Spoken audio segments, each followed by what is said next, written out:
मी अमरीन आणि आपण पाहत आहात एलियन स्पंदन मनामनाचे।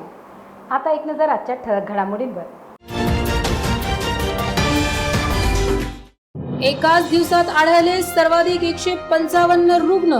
जिल्ह्यातील कोरोनाबाधितांची संख्या पोहोचली 3515 वर। 1471 रुग्णांवर होत आहेत उपचार।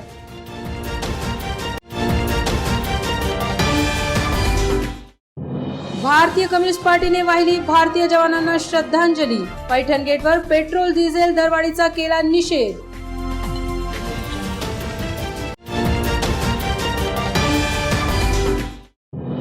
पी गोपीनाथ रेड्डी कंपनीची फसवेगिरी सुरूच। भंगारातूनही कमवत आहेत पैसा, मात्र कर्मचाऱ्यांना देत नाही वेळेवर पगार।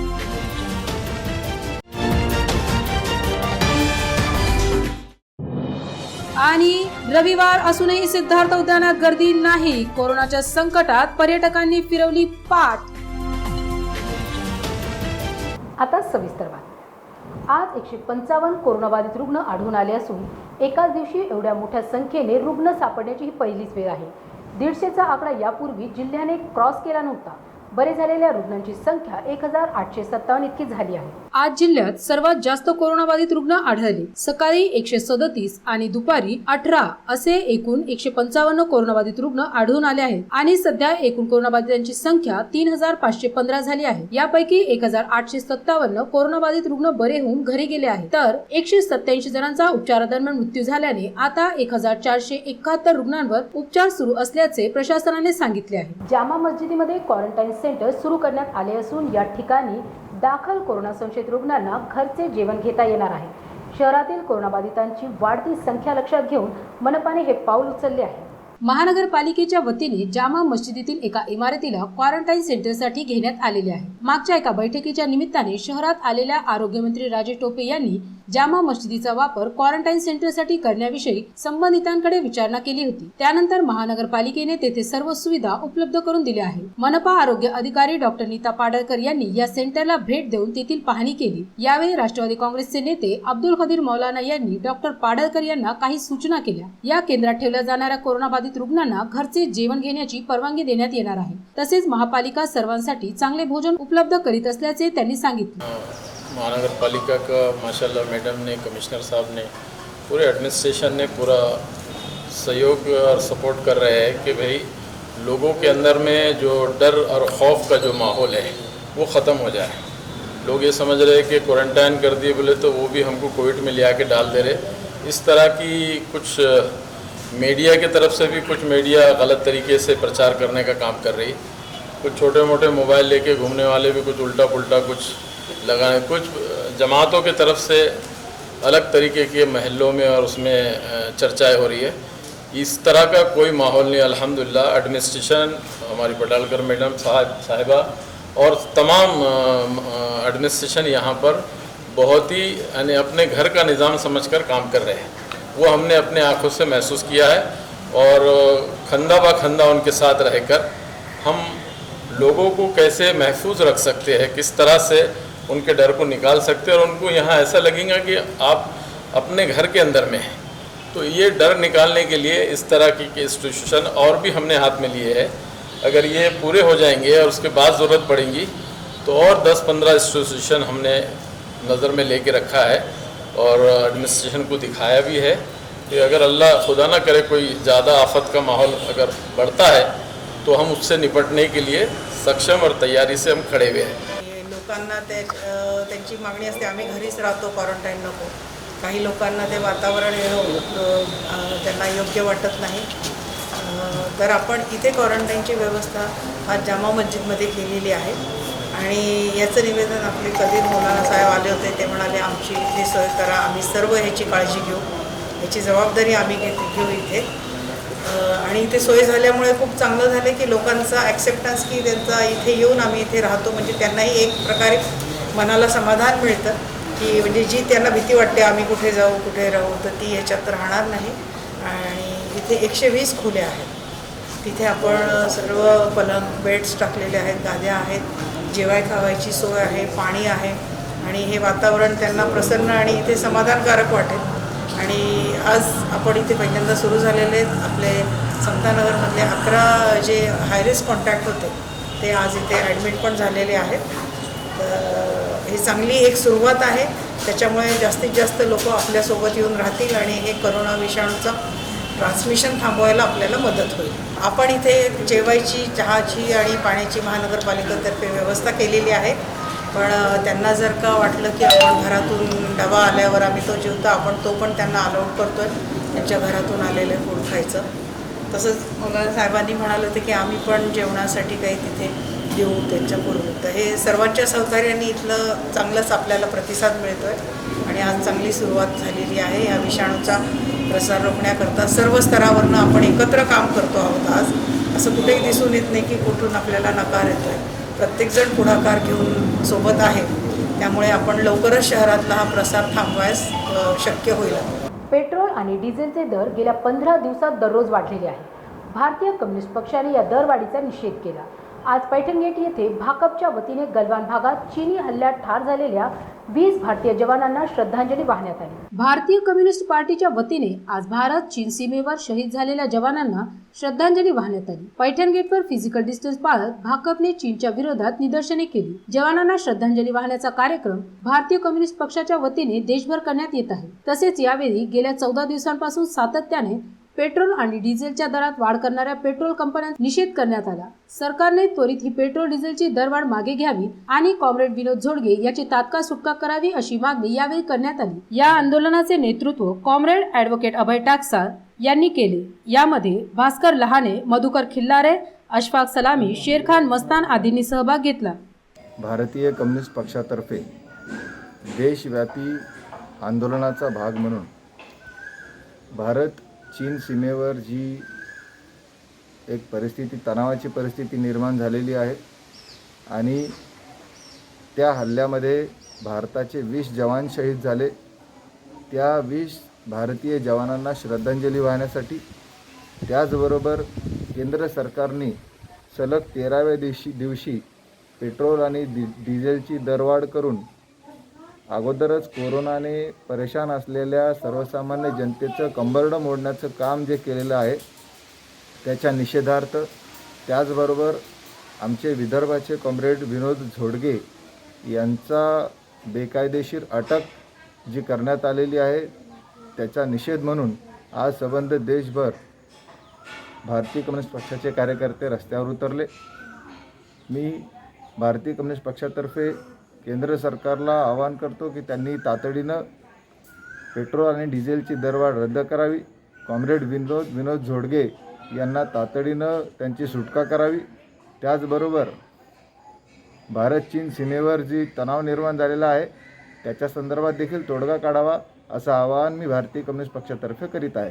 दरमहा 1 ते सव्वा कोटी रुपये घेणाऱ्या पी गोपीनाथ रेड्डी कंपनीची कचऱ्यातूनही उचलेगिरी सुरू आहे. शहरातील कचरा उचलण्याचे कंत्राट घेतलेल्या या कंपनीने कचऱ्यातील भंगार अमुक एका भंगारवाल्यालाच विकण्याची सक्ती सफाई कर्मचाऱ्यांना केली आहे. महानगरपालिकेच्या वतीने शहरातील कचरा उचलण्याचे कंत्राट पी गोपीनाथ रेड्डी या कंपनीला दिले आहे. ही कंपनी शहराच्या स्वच्छतेकडे तर विशेष लक्ष देत नाही, मात्र कचऱ्यातूनही पैसा कमवण्याच्या मागे लागलेली आहे. विशेष म्हणजे या कंपनीकडे असलेल्या कंत्राटी स्वच्छता कर्मचाऱ्यांना कचऱ्याच्या वाहनावरील चालकांना नियमित पगार देत नाही. गेल्या 4 महिन्यांपासून कर्मचाऱ्यांना पगार मिळालेला नाही. परंतु या कचऱ्यामधून मिळणारे भंगार विकून भंगार घेणाऱ्या लोकांकडून दरमहा 40,000 रुपये घेते. स्वच्छता करणाऱ्या, कचरा उचलणाऱ्या गाड्यांमध्ये काही भंगार साहित्य जमा होते. त्यात लोखंड, ॲल्युमिनियम, प्लास्टिक व इतर वस्तू असतात. त्यात लोखंड, ॲल्युमिनियमच्या भंगारला चांगली मागणी आहे, तर प्लास्टिकही विकले जाते. हे भंगार वाहनावरील लोक विकतात. मात्र या कर्मचाऱ्यांनी कंत्राटदारांनी ठरविलेल्या भंगारवाल्यालाच भंगार विकावे असे फरमानही काढले आहे. एकंदरीत पी गोपीनाथ रेड्डी कंपनी महापालिका, कंत्राटी कर्मचारी आणि शहरवासियांनाही लुटायला आली असल्याचे दिसून येत आहे व तशा प्रतिक्रिया कामगार संघटनांनीही दिल्या आहेत. मी अंकुश बोर्डे गेल्या 1 वर्षापासून या गाडीवर कॉम्पॅक्टरवर काम करतो आहे, ऑपरेटिंगचं काम करतो आहे. पण हर महिन्यामध्ये कधीच आमची पेमेंट वेळेवर झालेली नाही आहे आणि वाढ पगारचं त्यांनी बोललं होतं, तर ते लॉकडाऊनच्या धाकाने तिकडंच गायब झाले ना. अजून आमची पेमेंट बी नाही वाढली आणि वेळेवर पेमेंट भेटल्यामुळे आमच्या घरामध्ये लॉकडाऊनमध्ये कोणी कामाला नाही, काय नाही, उपाशी मारायची वेळ आली. कारण की घरामध्ये कोणी कामाला नाही, आमच्या त्याच्यावर चालतं, तरी त्यांना ते कळत नाही. ते म्हणते काही नाही, वरतून आम्हाला पैसे नाही भेटले, हे नाही भेटले. याच्यात आमचं काय आहे? कारण की आमची पेमेंट वेळेवर झाली पाहिजे. आमचं म्हणणं एवढंच आहे की जर आम्ही कंपनीच्या विरोधात जर काही बोलायला गेलो तर कंपनी आम्हाला डायरेक्ट धमक्या देते की तुम्हाला कंपनीच्या विरोधात जर जायचं असेल तर मग आम्ही तुम्हाला काढून टाकू. पण कंपनीला कॉर्पोरेशनकडूनही चेक भेटतो कामाचा. आणि इथं आमच्या डम्पिंगवर तुम्ही बघू शकता, इथं भंगारची दुकान आणून लावलेली त्यांनी. आणि आम्हाला जर भंगार विकायचं जर ठरलं, आम्हाला 3-4 महिन्यापासून पगार नाही भेटत आहे. आणि जे भंगारवर दिवस काढतात लोक, ते भंगारी तुम्ही जर इथं द्यायला लावताय बळजबरी की तुम्हाला इथेच विकावं लागेल, नाही तर मग तुम्हाला कामावर काढून टाकतील. मग आम्ही करायचं काय? आता 3 महिने झाले पगार काही झाली नाही. आता हे भंगारवाल्यांनी आम्हाला स्वतः सांगितलं होतं की मी 30-40 हजार रुपये महिना कंपनीला देतो, पण ते आज ते पलटत आहेत. जर कंपनीला कॉर्पोरेशनही पैसा देतं आहे, बाहेरूनही प्रायव्हेट कमाई चालू आहे, तर मग कंपनीनं आमची 4 महिन्यापासून पेमेंट का थांबवली? मैं इनसे कचरा जो गाड़ियों पे जो हेल्पर थे और लेबर ड्राइवर से माल लेता, एक गाड़ी वाला 400-500 रुपये का माल देता, मैं रोज़ इनको नकदी पैसे देता. हाँ, भंगारी कचरा जो भी निकलता भंगार, वो इनसे मैं लेता, रोज़ के रोज़ पैसे नकदी देता. मेरे को ना कोई बिठाए ना कहीं, मैं आता, मैं मेरे हिसाब से, मैं कमाई के हिसाब से यहाँ आके माल लेता. ये जगह किसकी है? ये जगह गवर्नमेंट जगह है, किसकी ये नहीं मालूम. नहीं, हमारी भी नहीं है और इनकी भी नहीं है, कंपनी की नहीं. बस ये डंपिंग गाड़ी यहाँ लगती है, उसके पीछे हम लगा देते. माझं नाव अमोल सोनवणे. मी पी गोपीनाथ रेड्डी कंपनीमध्ये कामाला आहे ड्रायव्हर म्हणून. आमचे तो पगार 4 महिने झाली नाही. मी 1 वर्ष झाले मला कामाला लागून. आणि थोडंसं गाडीचा काही जर झालं पिझ्झा वगैरे तर ते आमच्याकडून भरपाई करून घेतात कंपनी. आम्हाला पगार आहे 8,500 रुपये महिना हातात येतो. आणि आता 4 महिन्यापासून पगार नाही आणि लॉकडाऊनच्या काळात आम्हाला खायला बी काही नाही. कंपनीनं आम्हाला अशी काही भेट आज वस्तू दिली नाही. मी संजय जाधव, कामगार शक्ती संघटना शहर अध्यक्ष, वाहन चालक. पी गोपीनाथ रेड्डी या कंपनीचा मालक गेल्या 6 महिन्यापासून औरंगाबाद शहरामध्ये नाही आहे. दुसरी गोष्ट, ऑल औरंगाबाद शहरामध्ये पी गोपीनाथ रेड्डी ही कचरा व्यवस्थापक कंपनी, कचरा वाहतूक करणारी या कंपनीच्या वाहन चालक 600 वाहन चालक, 600 लेबर या लोकांना गेल्या 3 महिन्यापासून पगार नाही आहे. परत त्यांचा पे पण गेल्या 3 महिन्यापासून भरलेला नाही आहे. आणि दुसरी गोष्ट, कंपनी या लोकांना मास्क देत नाही, ग्लोव्ज देत नाही, महिन्याला सॅनिटायझर देत नाही. कॉर्पोरेशन म्हणतं की आम्ही हप्त्याला कर्मचाऱ्याला सॅनिटायझर देऊ, मास्क देऊ, ग्लोव्ज देऊ. मगर कंपनी आतापर्यंत एकदा सॅनिटायझरची बाटली दिलेली, गेले त्याला 6 महिने होऊन गेले, तेव्हापासून आतापर्यंत सॅनिटायझर नाही, ना मास्क नाही, ना ग्लोव्ज नाही, काहीच नाही. अग्निशामक विभाग कोरोनाच्या संकट काळात अहोरात्र काम करीत आहे. मात्र या विभागातील कंत्राटी कामगारांना गेल्या 3 महिन्यांपासून वेतन मिळालेले नाही. याबाबत कामगारांच्या तक्रारी वाढलेल्या आहेत. महापालिकेच्या अग्निशमन विभागाच्या पथकाने आणि या विभागाच्या सर्व कर्मचाऱ्यांनी कोरोना संकट काळात चांगले काम केले असून आताही ज्या ठिकाणी कोरोना पॉझिटिव्ह रुग्ण आढळल्यावर त्या परिसरात तातडीने निर्जंतुकीकरण करण्यात येते. सर्व जवान तत्परतेने काम करीत असून अनेक वार्डातील गल्ल्या, रस्त्यांवर, अपार्टमेंटवर अग्निशमन जवानांनी सॅनिटायझर फवारणी केली आहे. विशेष म्हणजे 40 युवकांनी स्वयंस्फूर्तीने अग्निशमन विभागासोबत काम केले असून कोरोनाच्या संकट काळात आपल्या शहराच्या सुरक्षेसाठी जो तो आपल्या परीने पुढे येऊन काम करीत आहे. याच विभागात काही कंत्राटी कर्मचारीही आहेत आणि एवढे जोखमीचे काम करूनही त्यांना वेळेवर वेतन दिले जात नाही. गेल्या 3 महिन्यांपासून पगार मिळालेला नाही असे काही कर्मचाऱ्यांनी एडीएन न्यूजशी बोलताना सांगितले. पूरे देश पे जो है तो अभी महामारी हुई है, कोरोना ने जो आतंक मचाया हुआ है, तो उसमें जाहिर सी बात है हर एक भारतीय नागरिक का कर्तव्य है कि उसने कुछ उसके तरीके से जो होगा वो उसने काम करना चाहिए, देश के लिए उसने काम करना चाहिए. और वो हिसाब से हमने हमारा यहाँ का जो कोर्स हो वाला है फायर ब्रिगेड का, जो कोर्स किया है हमने फायरमैन का, वो हिसाब से हमने सोचा कि हमें भी अगर कोई देश की सेवा करने के लिए चांस मिलता है तो हमने वो ज़ाया नहीं जाना चाहिए, इसलिए हम इधर आ गए. तकरीबन आप टोटल कितने लोग हैं यहाँ पे जो काम कर रहे हैं? 40 से 42 लोग हैं तकरीबन. जी, सरकार से कुछ मांग करेंगे आप? क्या चाहिए, मतलब इतनी मेहनत आपने की है? बस सरकार से वही मांग कर रहे हैं हम. हमको भी कुछ मानधन मिलना चाहिए, हमारा इंश्योरेंस करना चाहिए. दूसरी बात जाहिर से है कि अगर हम लोग यहाँ पे जो काम कर रहे हैं तो अगर हमको महापालिका की तरफ से अगर या फिर कॉन्ट्रैक्ट बेस की तरफ से अगर हमको कंटिन्यू करते हैं तो हमारे लिए बहुत अच्छा रहेगा. हम एक फायर फाइटर है, तो सबसे और आनी बानी भी है अपने यहाँ मराठवाड़ा. अपना ये डिजास्टर रिस्क मैनेजमेंट का हेड ऑफिस है, तो ऑलरेडी मतलब हम जनता की सेवा में ही लगे हुए हैं. तो फैसिलिटीज़ मतलब अपने जितने भी इक्विपमेंट्स है, जैसा पीपीई किट है, मास्क, सैनिटाइज़र, वो सब तो मिल ही रहा है. आप सेटिस्फाई है आपके काम से जो सरकार ने आपको सपोर्ट किया? हाँ जी, सेटिस्फाइड तो है. तो सरकार भी लगातार मतलब पूरी दुनिया परेशान है इसकी वजह से, तो सरकार भी अपनी मतलब पब्लिक की अच्छे से काम कर रही है। लगभग कितने घंटे ड्यूटी हो जाती थी आपके आम दिनों के मुकाबले में? तो अभी लगभग बोले तो हम लोगों की 12-12 घंटे तो शिफ्ट चालू ही है, सुबह 7 से लेके शाम में 7 बजे तक और शाम में 7 बजे से लेके तो सुबह 7 बजे तक, ऐसे 2 शिफ्ट में काम कर ही रहे हैं।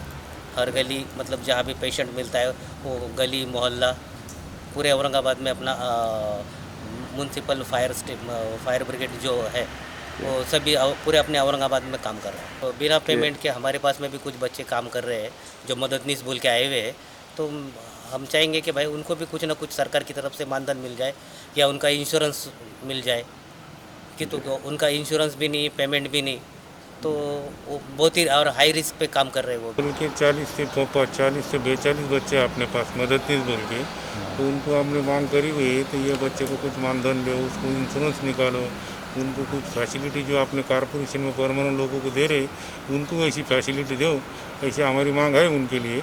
बातम्या अजूनही आहे, मात्र वेळ होत आहे का छोट्याशा ब्रेकची।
ब्रेकनंतर पुन्हा एकदा आपले स्वागत। कोरोनामध्ये रोग प्रतिकारक शक्ती अर्थात इम्युनिटी वाढवणे आवश्यक आहे। होमिओपॅथी औषध अर्सेनिक अल्बम इम्युनिटी वाढवत असल्याने काँग्रेस पक्षाच्या वतीने नागरिकांना या औषधाचे वाटप मोफत करण्यात येत आहे। काँग्रेस पार्टीच्या वतीने कोरोनाच्या पार्श्वभूमीवर शहरवासियांना होमिओपॅथी अर्सेनिक अल्बम या औषधी गोळ्या वितरित करण्यात येत आहे। शाहगंज इथल्या गांधी भवनामध्ये दररोज सकाळी 11 वाजेपासून या औषधी गोळ्यांचे वाटप करण्यात येत असल्याचे काँग्रेस शहर कार्याध्यक्ष मोहसिन अहमद यांनी सांगितले। कोविड योद्धे ज्यामध्ये सफाई कर्मचारी, पोलीस, आरोग्य सेवेतील कर्मचारी आदींना त्याचबरोबर सर्वसामान्य नागरिकांना हे औषध मोफत वाटप केले जात असल्याचेही त्यांनी सांगितले। कांग्रेस कमेटी की तरफ से गांधी भवन के अंदर रोज सुबह 11 बजे से लेके जो है तो 1 बजे तक ये दवाएं तकसीम करी जा रही है। शहर कांग्रेस की तरफ से जो है माननीय हमारे जो है नामदेवराव जी पवार साहब उन्होंने इसमें पुढाकार लिए हैं और तकरीबन औरंगाबाद शहर के अंदर ये सारी दवाएं तकसीम की जा रही है। म्यूनसिपल कॉरपोरेशन के स्टाफ को दी जा रही है, पुलिस डिपार्टमेंट को दी जा रही है इसके अंदर, और ख़ास तौर से ये है जो सफाई मजदूर है, पुलिस वाले हैं, उन सब लोगों को जो है पहुंचता पुलिस स्टेशन को, दवाखानों को की जा रही है। इसका एक हिस्सा है कल जो है तकसीमी का दवा का खैसर कॉलोनी म्यूनसिपल कॉरपोरेशन दवाखाने के अंदर सुबह में 10 बजे ये दवा दी जाएंगी और जिंसी पुलिस स्टेशन के अंदर शाम को 6 बजे के टाइम में ये दवा जो है वहाँ के जिम्मेदार के हवाले की जाएंगी। शहर कांग्रेस कमेटी की तरफ से ये दवा मुफ्त दी जा रही है। 10,000 का टारगेट था, अभी तक 10,000 कितने लोगों तक पहुंच गई दवा? तकरीबन लोगों तक दवा पहुंच गई है, कुछ हिस्सा इसका बाकी है वो देना है और ज़रूरत पड़ेगी तो और दवा लेके आने वाले हैं। पावसाळ्यात लागणाऱ्या पानकापड्याची सध्या शाहगंज येथील दुकानात चांगली आवक झाली आहे। केवळ 1.5 ते 2 महिने सीझन असणाऱ्या या पानकापड्याच्या व्यवसायात जास्त नफा नसतो, मात्र या दुकानदारांना पोलीस आणि मनपा अतिक्रमण हटाववाल्यांचा त्रास असतो। पावसाळ्याला सुरुवात झालेली असल्याने पत्र्यांच्या घरावर गळणे रोखण्यासाठी पान कापड टाकण्यात येते। शाहगंजमध्ये काही दुकानात हे पान कापड ठेवण्यात आलेले असून केवळ 1.5-2 महिने या कापडाला खरेदीदार असल्याचे दुकान चालकांचे म्हणणे आहे। आम्ही ग्राहकांना आकर्षित करण्यासाठी थोडेसे दुकानाच्या समोर माल ठेवतो, तो काही तासांसाठीच बाहेर ठेवण्यात येतो, मात्र मनपाचे अतिक्रमण हटाव पथक दल आणि वाहतूक शाखेचे पोलीस आम्हाला त्रास देतात। एक तर लॉकडाऊनमुळे आमचा धंदा पार बसलेला आहे आहे. त्यात थोडीशी ग्राहकी सुरू झाली, मात्र त्यात माल विकण्यापेक्षा इतर भानगडीत इथंच आमचा वेळ जात असल्याचेही काही दुकानदारांचे म्हणणे आहे. हेलो, मैं दुकान मालक समीर खान। यहाँ पे शागन में हमारी पन्नी की दुकान है। अभी लॉकडाउन की वजह से पन्नी का रेट हमने पिछले साल 60 रुपये मीटर बेचे थे। ये बारी ऐसा हुआ कोरोना की वजह से फैक्ट्री वगैरह बंद है और व्यापारियों का माल नहीं आ रहा, इसके वजह से माल महंगा होगा यहाँ पर। वो हिसाब से हम जैसा आ रहा हम वैसा बेच रहे हैं शागन के अंदर। मैं अखिल कादरी शागन से, हमारी प्लास्टिक की दुकान है यहाँ पे, और अभी लॉकडाउन होने की वजह से लोगों से इधर उधर से पैसे जमा करके धंधे के वास्ते हमने दुकान लगाई, लोगों से पैसे उधार लेके लाए और तो धंधा चालू करे हमने। पर मार्केट में इतना धंधा नहीं है और इसमें कैसा है, अभी गिराकी वगैरह नहीं होने की वजह से थोड़ी ज़रा तकलीफ जा रही। फिर अब प्रशासन से हमारी गुजारिश है कि वो थोड़ा हमारी तरफ ध्यान दे, और जैसा कि हम दुकान लगाते थोड़ी ज़रा है तो रोड पे रहती हमारी, पर 8-15 दिन ही दुकान रहती है हमारी रोड पे, बाकी दिन तो हम पीछे च रहते। जब धंधा रिया जब ही हम थोड़ा ज़रा आगे लगाते दुकान। और प्रशासन से गुजारिश है कि थोड़ा ज़रा कोऑपरेट करें। इसमें ऐसा होता है कि कभी ट्रैफिक पुलिस वाले आते, ट्रैफिक वाले आते हमारे, और हमारा सामान उठा के लेके चल जाते, पर सामान उठा के लेके चल जाते, कभी वापस दे देते और कभी फिर पावती देने देते। तो हमारी प्रशासन से गुजारिश है कि थोड़ा ज़रा कोऑपरेट करें हमें, और ज़्यादा दिन धंधा नहीं रहता हमारा, सिर्फ बारिश के सीज़न के अंदर 8-15 दिन बस। जब बारिश गिरेंगी जब ही है तो धंधा रहता है, और बारिश नहीं रही तो कोई हमारे पास फुकट पूछने भी नहीं आता। घाटी रुग्णालयातील कर्मचारी रमेश परकेल्लू यांचे कोरोनाच्या संक्रमणामुळे घाटी दवाखान्यात उपचार सुरू असताना निधन झाले। कर्मचारी संघटना आणि घाटी प्रशासनाच्या वतीने त्यांना श्रद्धांजली वाहण्यात आली। शासकीय वैद्यकीय रुग्णालय घाटी येथील कर्मचारी जमादार रमेश परकेल्लू यांचे कोरोनामुळे काल निधन झाले। यावेळी कर्मचारी संघटना आणि घाटी प्रशासनाच्या वतीने रमेश परकेल्लू यांना श्रद्धांजली वाहण्यात आली। यावेळी अधिष्ठाता डॉक्टर काननबाला येळेकर, उपअधिष्ठाता डॉक्टर कैलास जिने, अरविंद गायकवाड, विकास राठोड, कास्ट्राईब कर्मचारी संघटनेचे जिल्हा अध्यक्ष विलास जगताप, संजय व्यवहारे, प्रेमनाथ सातपुते, राजेश लाहोट, अमोल जगताप, राजेंद्र पाहोल, शफी बेग आदींची उपस्थिती होती। रमेश मामाचं जेव्हा मी पहिल्यांदा ऐकलं तर पहिला आठवडा त्याची तब्येत चांगली होती। जरी आम्ही स्वतः ICCU मध्ये जाऊ शकत नाही तरी अगदी आतल्या माणसाशी मी रोज बोलायची की आज कसा त्याचा रिस्पॉन्स आहे। म्हणजे एवढी वाईट त्याची नव्हतीच, तो सिरियस नव्हताच, पण दुसऱ्या आठवड्यामध्ये अचानक त्याच्या लंग्सनी त्याला साथ दिली नाही आणि मला असं कोणीतरी सांगितलं की कदाचित तो स्मोकर असेल, क्रॉनिक म्हणजे बिडी ओढणं वगैरे, तर त्याच्यामुळे तो प्रतिसाद आणखीन कमी झाला। त्याला ब्लड प्रेशरचा पण आजार होता आणि त्यामुळे जी सुधारणा होत आली होती तब्येतीमध्ये ती परत खराब झाली।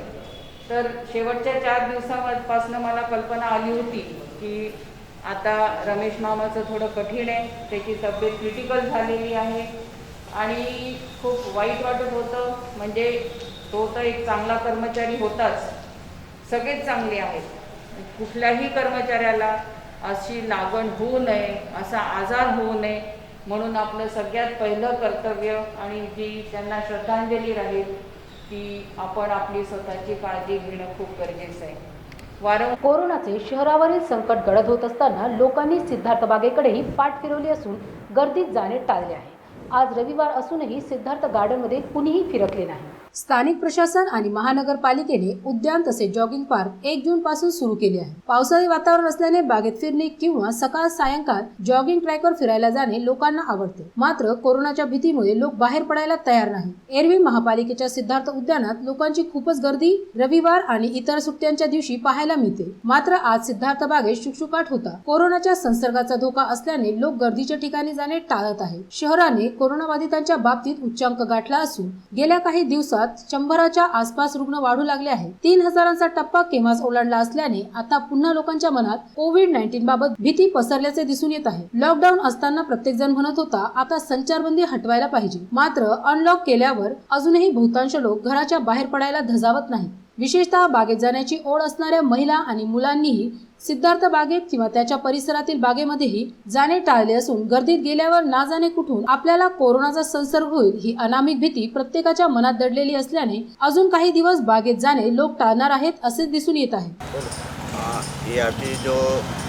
बीमारी की जो हवा चल रही है इसकी वजह से काफ़ी लोग डरे हुए सहमे हुए हैं और गार्डन तो खुला है लेकिन पब्लिक यहाँ पे आ नहीं रही है।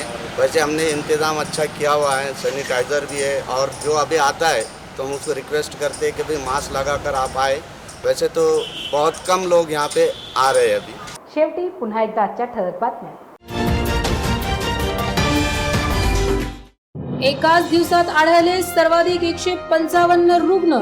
जिल्ह्यातील कोरोनाबाधितांची संख्या पोहोचली 3515 वर। 1471 रुग्णांवर होत आहेत उपचार।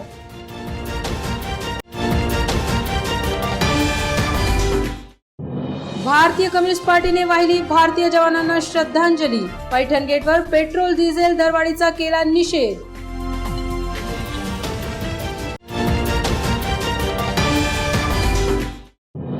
पी गोपीनाथ रेड्डी कंपनीची फसवेगिरी सुरूच। भंगारातूनही कमवत आहेत पैसा, मात्र कर्मचाऱ्यांना देत नाही वेळेवर पगार।